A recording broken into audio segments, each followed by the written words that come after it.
Hello and welcome to Being Prodigy. Now put on your headphones and start learning. To get special study material, just contact us through the link in the description.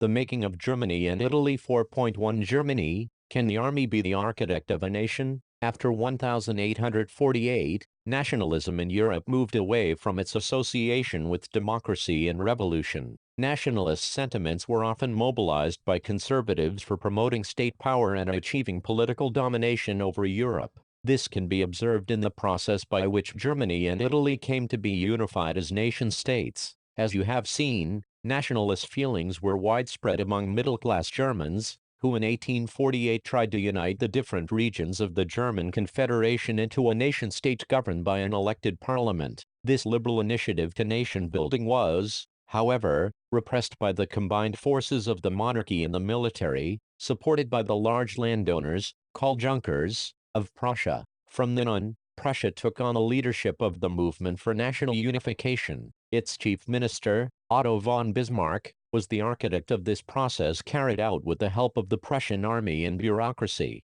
3 wars over 7 years, with Austria, Denmark and France, ended in Prussian victory and completed the process of unification. In January 1871, the Prussian king, William I, was proclaimed German emperor in a ceremony held at Versailles. On the bitterly cold morning of 18 January 1871, an assembly comprising the princes of the German states, representatives of the army, important Prussian ministers including the chief minister Otto von Bismarck gathered in the unheated Hall of Mirrors in the Palace of Versailles to proclaim the new German Empire headed by Kaiser William I of Prussia. The nation-building process in Germany had demonstrated the dominance of Prussian state power. The new state placed a strong emphasis on modernizing the currency, banking, legal and judicial systems in Germany. Prussian measures and practices often became a model for the rest of Germany. 4.2 Italy unified like Germany. Italy too had a long history of political fragmentation.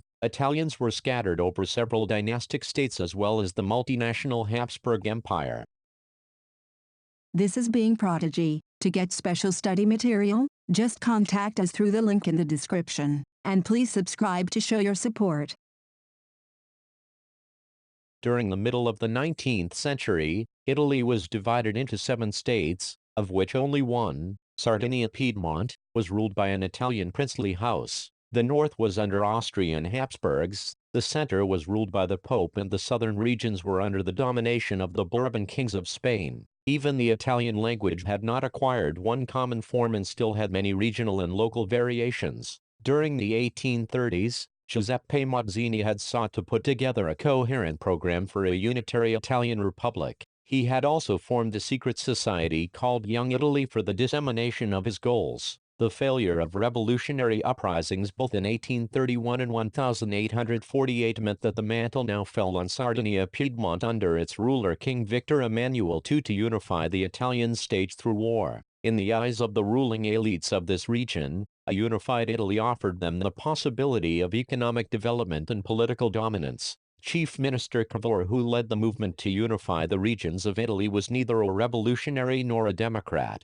Like many other wealthy and educated members of the Italian elite, he spoke French much better than he did Italian. Through a tactful diplomatic alliance with France engineered by Cavour, Sardinia-Piedmont succeeded in defeating the Austrian forces in 1859. Apart from regular troops, a large number of armed volunteers under the leadership of Giuseppe Garibaldi joined the fray. In 1860, they marched into South Italy and the Kingdom of the Two Sicilies and succeeded in winning the support of the local peasants in order to drive out the Spanish rulers. In 1861, Victor Emmanuel II was proclaimed King of United Italy. However, much of the Italian population, among whom rates of illiteracy were very high, remained blissfully unaware of liberal nationalist ideology. 4.3 The strange case of Britain, the model of the nation or the nation-state. Some scholars have argued, is Great Britain. In Britain, the formation of the nation-state was not the result of a sudden upheaval or revolution. It was the result of a long drawn-out process. There was no British nation prior to the 18th century.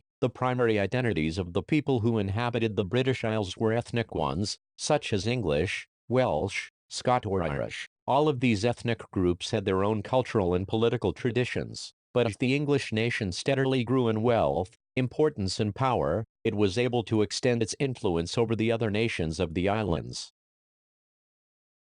This is Being Prodigy. To get special study material, just contact us through the link in the description, and please subscribe to show your support.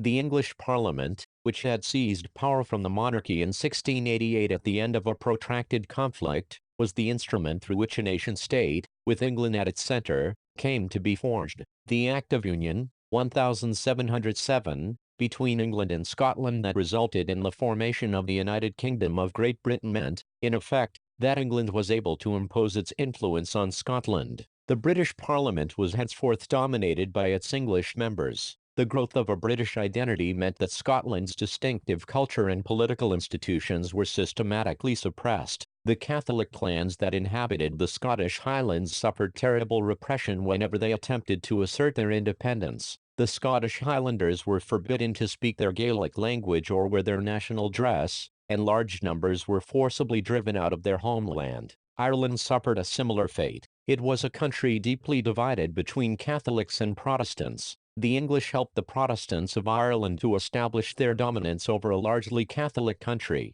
Catholic revolts against British dominance were suppressed. After a failed revolt led by Wolfe Tone and his United Irishmen, 1798, Ireland was forcibly incorporated into the United Kingdom in 1801. A new British nation was forged through the propagation of a dominant English culture. The symbols of the New Britain, the British flag, Union Jack, the national anthem, God Save Our Noble King, the English language, were actively promoted, and the older nations survived only as subordinate partners in this union. Visualizing the nation. While it is easy enough to represent a ruler through a portrait or a statue, how does one go about giving a face to a nation? Artists in the 18th and 19th centuries found a way out by personifying a nation.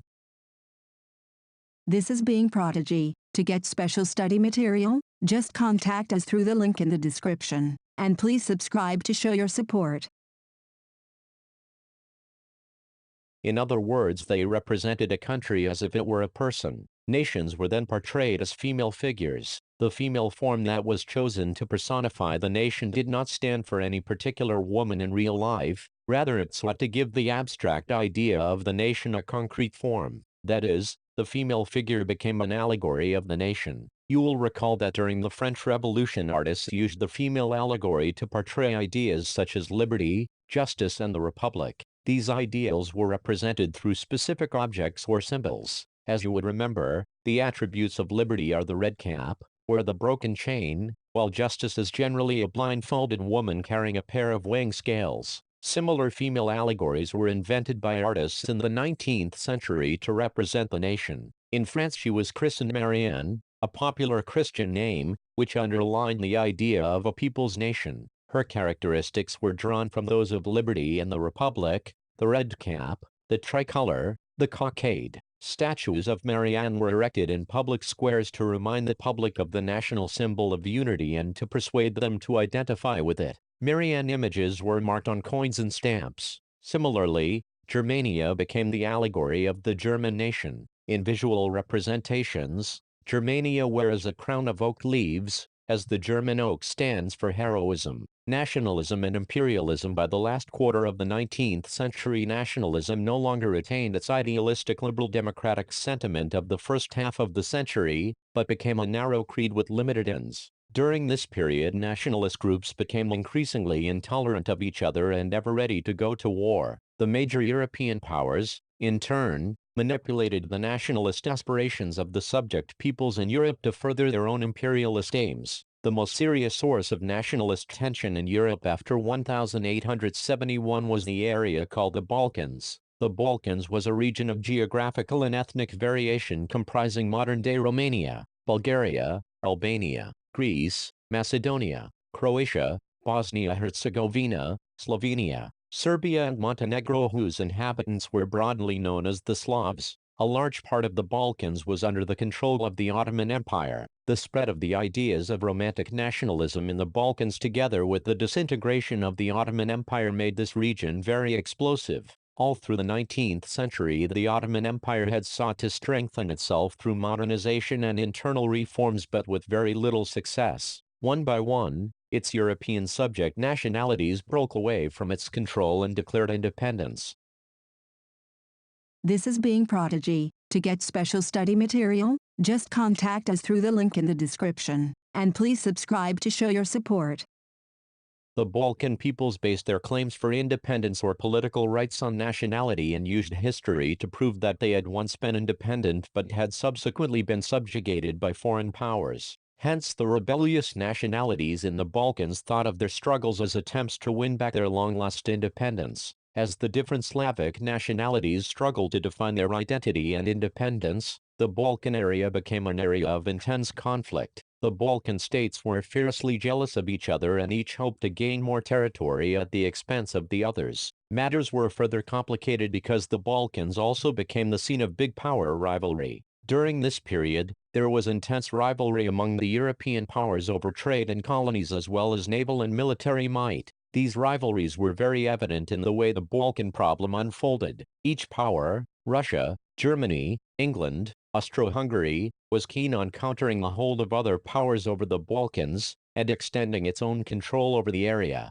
This led to a series of wars in the region and finally the First World War. Nationalism, aligned with imperialism, led Europe to disaster in 1914. But meanwhile, many countries in the world which had been colonized by the European powers in the 19th century began to oppose imperial domination. The anti-imperial movements that developed everywhere were nationalist, in the sense that they all struggled to form independent nation-states, and were inspired by a sense of collective national unity, forged in confrontation with imperialism. European ideas of nationalism were nowhere replicated, for people everywhere developed their own specific variety of nationalism. But the idea that societies should be organized into nation-states came to be accepted as natural and universal.